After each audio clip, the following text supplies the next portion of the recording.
It has two wheels and two sources of power, goes from 0 to 192 in one shift, and can take you places just standing still.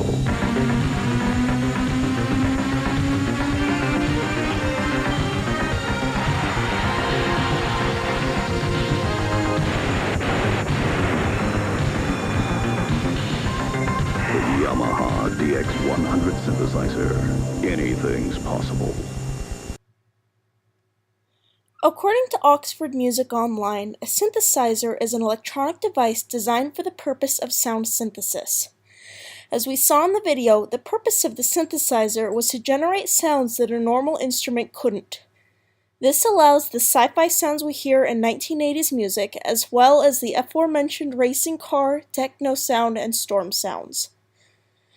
Amazingly, classical music was the first genre to pick up on the synth scene, but after Keith Emerson played his part in the song Lucky Man on the synthesizer, it quickly propelled the invention into other genres as well.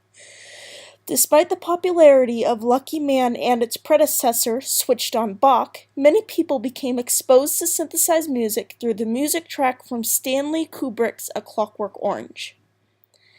After the success of Lucky Man, many bands started toying with the new technology. The Beatles used it for their more psychedelic songs, whereas Pink Floyd, Genesis, and Deep Purple incorporated it into their entire set list, with Pink Floyd's entire Dark Side of the Moon album featuring the new style of music.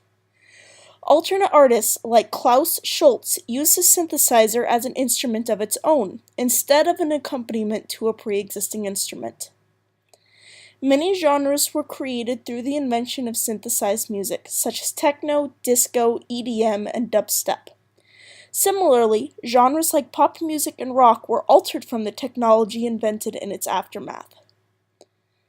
Although the first true synthesizer became available by the RCA Victor Company in 1956, it had roots spanning as far back as the late 1800s. The synthesizer became a popular item to produce in the 1960s, with Moog Music starting production and many other manufacturers quickly following suit. These first machines were highly inefficient because only one note could be played at a time. Still, it didn't prevent classical musicians from playing with the new invention, and Switched on Bach, played nearly entirely on a Moog synthesizer, became a quick hit.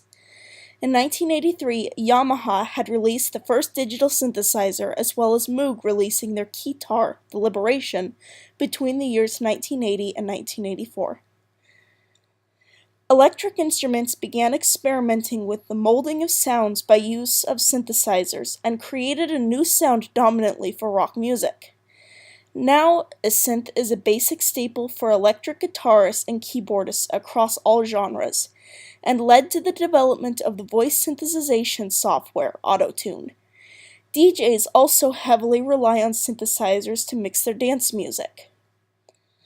Some people argue that the synthesizer created unrealistic music that led to more talentless individuals crowding out the music industry. But the synthesizer also broadened the music genre repertoire and expanded the sounds an instrument can produce, leading to iconic moments in history. For better or worse, the synthesizer created a new culture to modern media, and it and all that comes after is here and here to stay.